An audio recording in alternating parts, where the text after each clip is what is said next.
Good morning student. Kembali lagi dengan Teacher Ami. Kita akan melanjutkan materi di tema 1 subtema 2. Siapa di sini yang suka membaca? Apa yang kamu dapatkan jika membaca? Betul sekali. Jika kita membaca, tentunya kita akan mendapatkan informasi.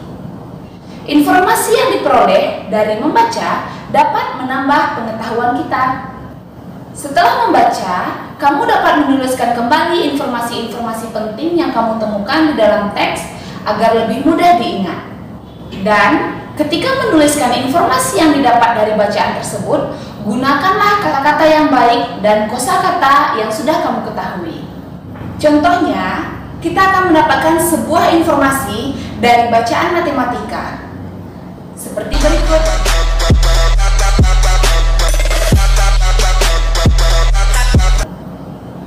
Melalui kegiatan pencangkokan, sebuah perkebunan jeruk dapat menghasilkan sebanyak 3.400 buah jeruk dalam sekali panen. Bayangkan, jika satu perkebunan dapat menghasilkan sebanyak 3.400 buah jeruk dalam sekali panen, pertanyaannya, berapakah jumlah buah yang dihasilkan dalam 2 kali panen? Dari informasi di bacaan pertama, kita dapat menyimpulkan bahwa ada 3.400 buah jeruk dalam sekali panen. Kemudian, kita akan melakukan penjumlahan untuk hasil 2 kali panen. Masih ingatkah kamu bagaimana cara menghitung hasil penjumlahan? Baiklah, gunakan cara untuk penjumlahan yang kamu anggap paling mudah. Seperti yang sudah kita bahas sebelumnya, penjumlahan bilangan 4 angka. Jadi, dari soal tersebut kita dapat menjumlahkan 3.400 ditambah dengan 3.400, hasilnya adalah 6.800. Kemudian, teacher akan memberikan contoh yang kedua. Paman memiliki 2 petak tanah dengan luas masing-masing adalah 1.247 meter kuadrat dan 1.320 meter kuadrat. Pertanyaannya, berapakah luas total tanah paman? Siapa yang bisa mencarinya? Tentu saja soal ini dapat diselesaikan dengan sangat mudah.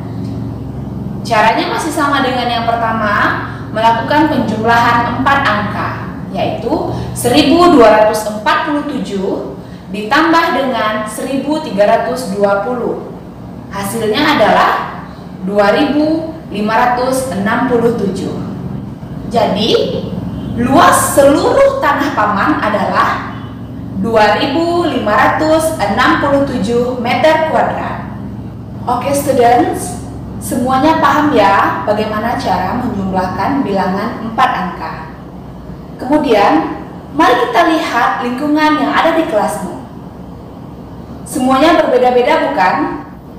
Itulah bangsa Indonesia. Sama halnya dengan di Indonesia.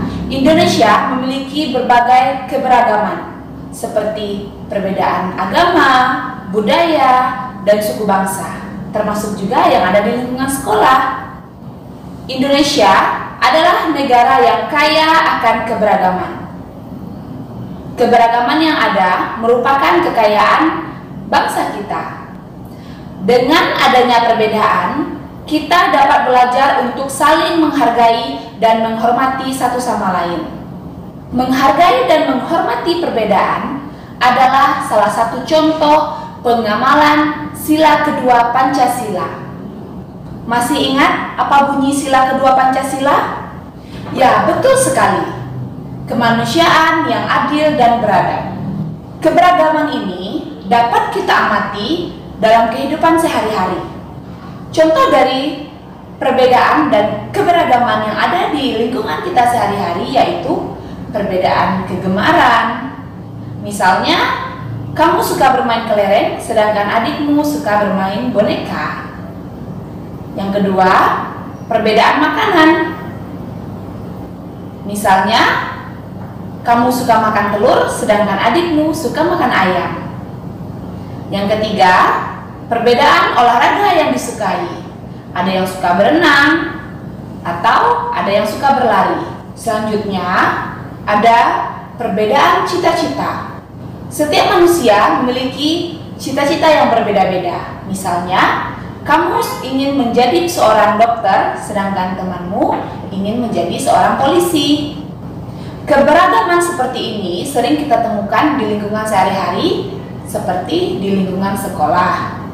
Keberagaman di lingkungan sekolah ini perlu disikapi dengan baik agar tidak terjadi perpecahan. Contoh cara menyikapi berbagai keberagaman yang ada adalah: yang pertama, kita harus saling menghargai pendapat teman, meskipun berbeda dengan pendapat kita sendiri. Yang kedua, kita harus menghormati perbedaan yang ada. Dan yang ketiga, kita harus berteman dengan siapa saja tanpa memandang perbedaan yang ada.